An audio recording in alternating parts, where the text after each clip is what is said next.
Você está roubando a Deus. Quem não dá o dízimo está debaixo de maldição. Você já ouviu isso, né? Mas vamos conferir o contexto bíblico, sem emoção, só escritura. Malaquias 3, quando Deus diz roubais nos dízimos e ofertas, ele está falando com Israel, dentro da lei de Moisés, num sistema de templo, sacerdócio levítico e celeiros com alimentos. O dízimo era comida da terra, não salário de pastor, não pix, não envelope. Jesus falou de dízimo? Sim. Mas falou com fariseus que estavam debaixo da lei. Ele não criou mandamento para a igreja, ele expôs a hipocrisia religiosa. E a igreja primitiva? Igreja não era prédio, era povo reunido nas casas. Não existe um único texto no Novo Testamento mandando o cristão dizimar. O que existe? Oferta voluntária. 2 Coríntios 9, 7. Cada um contribua segundo propôs no coração, não por constrangimento, sem medo, sem ameaça, sem barganha financeira com Deus.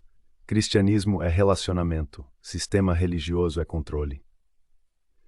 E Paulo alerta, Gálatas 1:8, se alguém pregar outro evangelho, ainda que pareça espiritual, não é o evangelho de Cristo. Agora me responde, na sua igreja ensinam contexto ou usam medo? Você já conferiu esses textos por conta própria?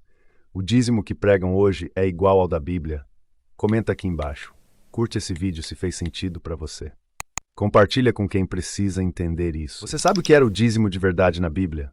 Não é opinião, é texto. Levítico 27:30, o dízimo da terra, das sementes, do fruto das árvores. Deuteronômio 14, 22 e 23, dízimo do grão, vinho, azeite e gado. Percebe? Era alimento da terra, produção agrícola. Não era salário, não era moeda romana, não era dinheiro em papel. E para quem era? Números 18, 21, para os levitas porque eles não tinham herança na terra. Era sustento de uma tribo específica, dentro de um sistema específico, a lei de Moisés.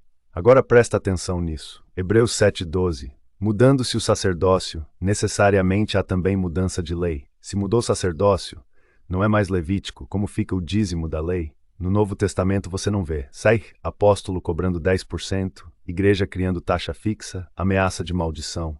Você vê o quê? Atos 4:35. Quem tinha mais, ajudava quem tinha menos. Voluntário, espontâneo, sem controle religioso. Cristianismo é generosidade. Sistema religioso transforma isso em obrigação. Agora me diz, o dízimo que você aprende hoje é igual ao da Bíblia? Se era alimento e lei levítica, por que virou regra universal? Você já leu esses textos completos? Comenta aqui embaixo.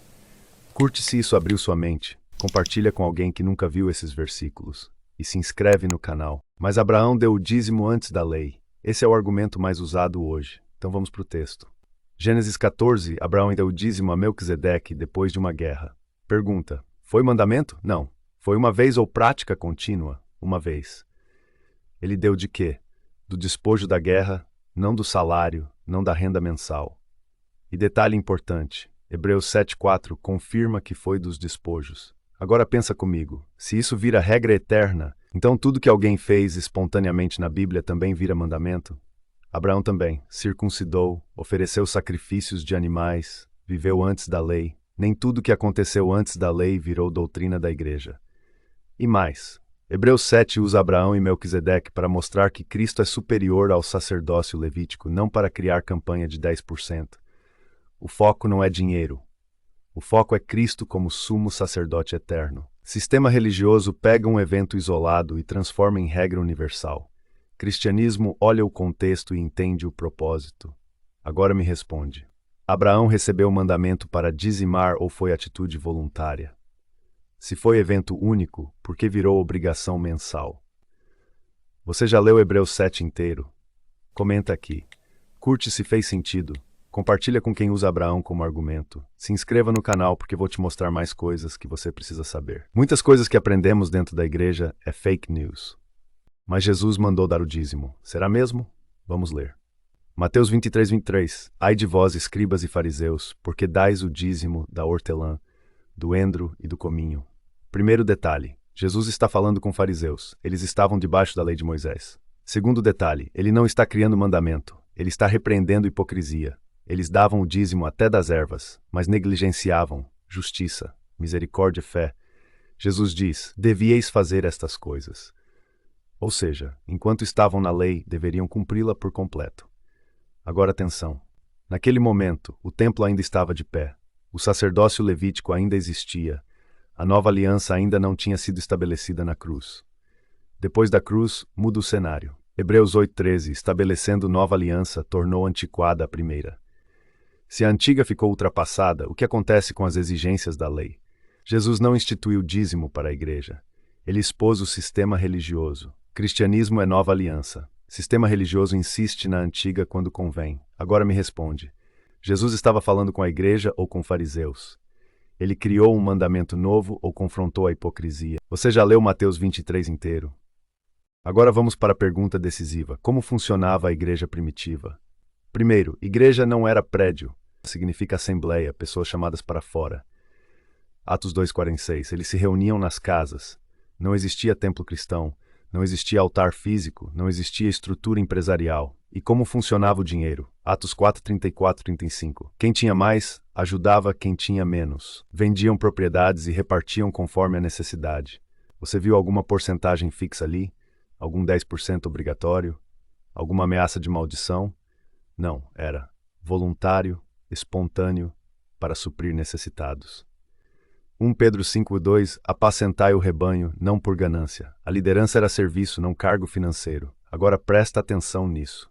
Quando alguém cria sistema fixo, cobrança obrigatória e medo espiritual, isso se parece mais com o modelo farisaico do que com a igreja de Atos. Cristianismo é comunhão. Sistema religioso vira arrecadação. Agora me responde. Sua igreja funciona mais como Atos ou como empresa? Você já viu alguém ser pressionado financeiramente? Igreja é prédio ou pessoas? Comenta aqui embaixo. Curte se isso abriu sua mente. Agora vamos ao texto mais usado nas campanhas financeiras. 2 Coríntios 9:7. Cada um contribua segundo propôs no coração, não por constrangimento. Primeira pergunta. Paulo está falando de dízimo? Não. Ele está organizando uma oferta para ajudar irmãos necessitados em Jerusalém. Era ajuda social, não imposto religioso. Presta atenção nas palavras. Segundo propôs no coração, não por constrangimento. Deus ama quem dá com alegria. Agora me responde. Se existe pressão, ainda é voluntário? Se existe ameaça, ainda é alegria? Paulo não estabelece porcentagem, não fala em 10%, não fala em maldição, não cria sistema fixo, ele fala de generosidade consciente. Se há boa vontade, será aceita conforme o que alguém tem. Não é sobre quanto você dá, é sobre intenção sincera. Sistema religioso pega esse texto e transforma em fórmula de multiplicação financeira. Cristianismo ensina generosidade. Sistema vende retorno garantido. E cuidado. Gálatas 1:8. Se alguém anunciar outro evangelho não é investimento bancário celestial. Cuidado com a barganha, moeda de troca na igreja. Vamos falar agora sobre uma frase muito usada. Se você não é fiel no dízimo, Deus não te prospera. Mas vamos para a Bíblia. Atos 4:32-35. Na igreja primitiva, ninguém dizia que algo era seu. Eles repartiam conforme a necessidade. Não havia necessitados entre eles. Pergunta importante: onde está o cobrador? Onde está a porcentagem fixa? Onde está a campanha? Eles não davam por obrigação. Eles compartilhavam por amor. Vendiam propriedades e bens para suprir os irmãos. Isso era dízimo? Não. Era generosidade espontânea. Agora pense comigo. Se o modelo da igreja primitiva era repartir conforme a necessidade, como transformaram isso em carnê mensal? Cristianismo é relacionamento. Sistema religioso é arrecadação estruturada. Apacentai o rebanho, não por torpe ganância. Pedro alerta líderes. Porque quando o dinheiro vira centro, o evangelho vira produto. Jesus nunca condicionou o milagre à contribuição. Nunca disse traga primeiro a oferta e depois eu curo. Ele curava, libertava, ensinava gratuitamente. Agora me responde. Se a igreja primitiva não tinha cobrança fixa, de onde veio o modelo atual? Prosperidade depende de porcentagem ou de fidelidade a Deus? Evangelho é serviço ou sistema? Entendeu agora o que é sistema religioso nas igrejas? Mesmo assim, ainda tem pessoas alienadas que vão insistir no erro. Chegamos na pergunta decisiva.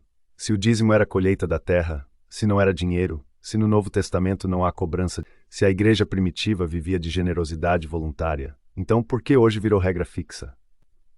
Hebreus 7 fala de Abraão e Melquisedeque, mas foi um ato único, não virou mandamento contínuo. Mateus 23:23, Jesus menciona o dízimo, mas falando com fariseus que ainda estavam debaixo da lei. Após a cruz, o modelo muda. Romanos 6:14, Vocês não estão debaixo da lei, mas da graça.